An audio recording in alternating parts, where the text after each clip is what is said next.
Hello everyone, Radhe Radhe आप सभी को। कैसे हो आप सभी लोग? मुझे ज़रूर बताना कमेंट बॉक्स में। और आप लोग मेरी वीडियो कहाँ कहाँ से वॉच करते हैं वो भी मुझे बताना। मुझे बड़ा अच्छा लगेगा जान करके कि आप लोग कहाँ कहाँ से मेरी वीडियो देखते हैं। तो मैं प्रियंका आप लोगों का स्वागत करती हूँ मेरे चैनल प्रिया अमर की दुनिया में। और मैं ब्लॉगिंग करती हूँ रेसिपी का या फिर अपने रूटीन का, कहीं घूमने गई तो उसका। मैं एज ए हाउस वाइफ में जो दिखा सकती हूँ आप लोगों को, और मैं वही सभी वीडियो आप लोग के साथ शेयर करती हूँ। मुझे अच्छा लगता है, और हर किसी को अपना काम प्यारा होता है। जैसे मैंने अपने आप को जो ये काम दिया है तो मुझे ये बहुत ही अच्छा लगता है वीडियो बनाना। और क्योंकि कभी कभी ना जैसे होता है ना कि आप बहुत एजुकेशन ले चुके रहते हो, लेकिन आपके पास वो सुविधाएं नहीं होती हैं कि आप उस फाइल को या आप अपने एजुकेशन के, आप अपने डिग्री को यूटिलाइज करो इस तरह से कि आप घर से बाहर जाकर काम कर सकते हैं। ऐसा नहीं है कि मैं नहीं जा सकती थी, लेकिन सिचुएशन लाइफ ने कुछ ऐसे दिए मुझे, जब मैं अपने फैमिली को प्रायोरिटी मैंने रखा। और क्योंकि अगर मैं जाती बाहर तो हस्बैंड को घर पर रहना पड़ता, और बच्चे को दिक्कत होती, मेरे दोनों बेटों को बहुत दिक्कत होती। अभी भी अगर मैं ऐसा नहीं है कि वो लोग थोड़े बड़े हो गए तो अगर मैं बाहर जाऊं तो मैं काम कर सकती हूँ, मुझे रिस्ट्रिक्शन नहीं है। लेकिन क्योंकि बच्चे मेरे छोटे हैं और बच्चों को आदत हो जाती है ना, एक घर पर मम्मी रहती है उसकी, तो इसलिए मैंने जॉब को प्रेफरेंस नहीं दिया। और अपने फैमिली को, अपने बच्चों को, अपने हस्बैंड को मैंने प्रायोरिटी पर रखा कि मैं घर पर रहूंगी तो दोनों बच्चे सिक्योर रहेंगे कहीं पर। स्कूल का टाइमिंग और सब कुछ मतलब नॉर्मल रहेगा। हम लोग को दिक्कत बहुत सारी होती है, क्योंकि आप समझ सकते हैं कि एक तो अपने घर से, अपने एरिया से दूर रहना, वही एक अपने आप में बहुत बड़ा चैलेंज है जो हर वो फैमिली फेस करता है जो अपने परिवार से दूर रहता है। वैसे परिवार बोल के तो ऐसा कुछ है नहीं कि हाँ, हम लोग ऐसे परिवार से दूर हैं जो हम लोगों को बहुत वैल्यू करते हैं, लेकिन फिर भी अपने घर से दूर होना वो भी एक बहुत बड़ा चैलेंजिंग बात है। क्योंकि आप अपने सुख सुविधाओं से दूर होते हैं, अपने ऐसे वातावरण से दूर होते हैं जो आपका खुद का एक मतलब सिक्योर वातावरण रहता है। और नए शहर, नए जगह, नए स्टेट में आपको बहुत कुछ मैनेज करना पड़ता है, एक एक चीज। जैसे यहाँ भी लाइफ है, जैसे मैं विशाखापत्तनम में रहती थी तो वहाँ पर जो मैंने लाइफ जिया वो वहाँ के हिसाब से हम लोग सीखते गए, गलतियाँ किए, बहुत सारी गलतियों से हम लोग सीखते थे। क्योंकि एक होता है ना कि आपको कोई बताने वाला होता है, आपके ऊपर कोई होता है जो आपकी हेल्प करता है। पैसे से तो कोई हेल्प नहीं करता आज के टाइम में, लेकिन एटलीस्ट जुबान से, आपके अपने बातों से आप एक वेल विशर के रूप में कोई हेल्प करता है। तो आज के टाइम में ना सब मिलना बहुत मुश्किल है। लोग अपना ही लोग साथ नहीं देता है, बाहर के लोगों से आप क्या ही उम्मीद करो।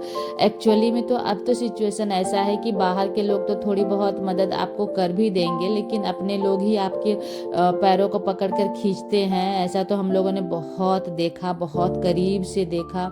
और 2025 ना एक ऐसा साल था ना जो बहुत कुछ सिखा करके गया हम लोगों को। इधर कुछ सालों से ना ऐसा हो जा रहा है कि मतलब आपको है कि आप एकदम चुप रहो, कुछ ना बोलो, सब चीज़ देखो समझो, लेकिन अपने मुंह पर ताले लगा लो तो वो ठीक है। लेकिन अगर आपने थोड़ी सी भी, अगर आपने कुछ एक्स्ट्रा बोली ना, तो बहुत लोगों को बहुत सारी बातें चुभ जाती है, जो शायद सही भी हो सकता है कि आप जो बोल रहे हैं वो बातें सही भी हो, लेकिन एक्सेप्ट किसको करना है? एक्सेप्टेंस तो सभी में होता भी नहीं है।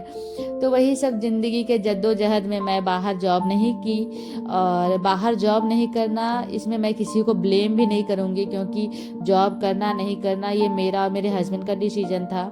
और पैसे अर्न करना बड़ी बात नहीं होती है। आज के टाइम में तो लोग घर में बैठे बैठे भी पैसे अर्न करते हैं, और नहीं अर्न करते हैं तो दूसरों की संपत्ति खा करके भी जिंदगी जी जा सकती है। लेकिन वैसी जिंदगी जिए तो क्या ही जिए जो आप दूसरों पर आश्रित होकर के जिए। कम में जिए, कम में रहे, कम में अपने पेट को पाले, कम में अपने बच्चों को रखे, लेकिन एटलीस्ट इतना तो रखे कि बच्चे आपको देख करके सीख पाए कि हाँ मतलब मुझे अपने पापा की तरह मेहनती होना है, अपने पेरेंट्स की तरह सीखना है काम को। तो यही सब हमारी ज़िंदगी की जद्दोजहद रहती है। और एक्चुअली मेरा तबीयत भी उतना कुछ खास ठीक रहता नहीं है। मतलब आप देख सकते हैं कि यहाँ भी मैं मतलब मुझे सर्दी से आप देख सकते हैं कि मैं नाक सुड़ कर रही हूँ लेकिन वो एलर्जी के वजह से। तो आज का दिन था ना, सुबह से ही मेरा एलर्जी जो था एक्टिव था। मैंने मेडिसिन लिए थे और मुझे वो ठीक होने में कम से कम पूरा दिन भर का समय चाहिए होता है। जब मेरी एलर्जी थोड़ी सी रिलैक्स होती है तो मतलब मेरा ना पूरा छींकते छींकते और मतलब नाक पोंछते पोंछते ना पूरा दिन गुजर जाता है, अगर इस तरह से मेरे साथ होता है तो। और इस तरह के सिचुएशन में ना बहुत ही इरिटेटिंग फील होता है, लेकिन काम है जो आपको करना ही पड़ेगा, करना ही पड़ता है, क्योंकि आप किसी के भरोसे नहीं छोड़ सकते। कोई मेरे घर नहीं आएगा मेरी कामों को करने के लिए, क्यों आएगा? ऐसा थोड़ी ना है कि कोई किसी के यहाँ जाता है काम करने के लिए तो मैं भी क्यों एक्सपेक्ट करूँ कि कोई मेरे यहाँ आएगा मेरा काम कर देगा। हाँ, मेरे यहाँ कोई भी इंसान आता है, कभी भी मैंने मतलब मेरे घर में कभी भी कोई भी आया है ना, मैंने उसको सिर आँखों पर ही बैठा करके रखा है।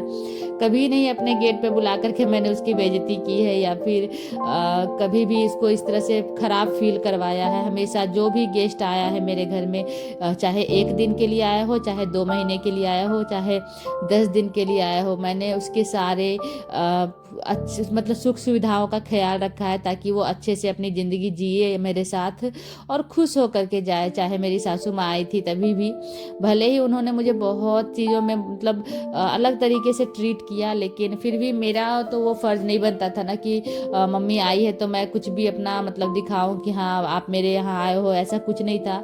मैंने मम्मी को शुरू में ही बोल दिया था कि आप जा रहे हैं तो आप अपना घर समझ के ही रहिएगा, मेरे मतलब बहू का बेटा का घर नहीं, आपका ही घर है। तो उस हिसाब से ही हम लोगों ने रखा था। बट फिर भी सिचुएशन थोड़ा बहुत ऊपर नीचे तो होता ही रहता है, बट फिर भी वही सब तो लाइफ है, वही सब तो चीज़ है जो आपको एक दूसरे से बांध कर रखता है। चाहे कितना भी कुछ हो जाता था, मेरी सासू माँ कितना भी उखड़ जाती थी, लेकिन एक टाइम के बाद वो बहुत ही रिलैक्स होकर के बहुत प्यार से ही बात करती थी। कभी कभी गुस्से में बहुत कुछ बोल भी देती थी हम लोगों को, लेकिन मुझे भी पता था कि अभी बोल रही हैं, फिर थोड़ी देर के बाद फिर से अपने आप सब ठीक हो जाएगा, फिर वो उतना ही प्यार से बोलेगी। तो वो सब सिचुएशन ना एडजस्टेबल था, मतलब एडजस्ट भी कर लेते थे हम। और मैं ना मतलब जब से शादी हुई है मेरी, तब से मैं घर पर रहती हूँ ना, तो मुझे अब तो लगता है ऐसे कि मैं मतलब आदत पड़ चुकी है मेरे शरीर को भी कि हाँ तबीयत खराब है, नहीं है, अच्छा है। तो कभी मैं पूरा रेस्ट करती हूँ, कभी पूरा काम करती हूँ, कभी बच्चों का ध्यान रखना, यही सब करते करते मेरी ज़िंदगी 2025 तक गुजर चुकी है। तो अभी लगता है ना कि कितना जल्दी जल्दी टाइम गुजरा जा रहा है। कहाँ तो हम लोग अभी मैट्रिक का एग्ज़ाम मैंने दिया था 2003 में, उसके बाद फिर कितनी जल्दी जल्दी सारी पढ़ाइयाँ ख़त्म हो गई, फिर शादी हो गया और अब हम लोग 2026 में आ गए। मतलब एज है, समय है, कितना जल्दी पार हो रहा है। और बहुत कुछ जब अकेले बैठो और बहुत कुछ सोचो कि कब क्या कैसे हुआ, तो बहुत कुछ आपको रियलाइज होता है। बहुत जगह लगता है कि आप सही हैं, बहुत जगह लगता है सामने वाला भी हो सकता है उसकी बातें सुननी चाहिए, लेकिन कभी कभी आपको लगता है कि आपकी बातें को भी समझने वाला कोई चाहिए। और हर किसी को आप समझा नहीं सकते हैं कि आप मेरे हिसाब से चलो। तो यही सब है, लाइफ में चल रहा है, चलते जा रहा है। लोगों को देखना, समझना, लोगों के बिहेव को समझना, लोगों के रहन सहन के ढंग को समझना, और लोगों के जो घमंड है उसको भी समझना।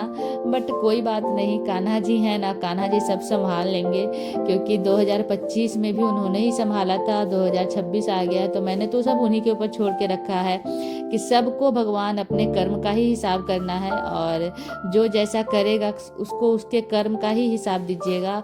बस ये ध्यान रखना है कि मेरा कर्मा मुझे क्या हिसाब देगा। इसलिए मैं अपने आप को मतलब भगवान के भरोसे ही छोड़ के रखी हूँ कि अगर मैं गलत हूँ, तो मेरे लिए भी आप ही हिसाब करना, किसी इंसान के भरोसे तो नहीं। तो मैं ना बहुत कुछ कुकिंग की रेसिपी आप लोग के साथ शेयर करते रहती हूँ।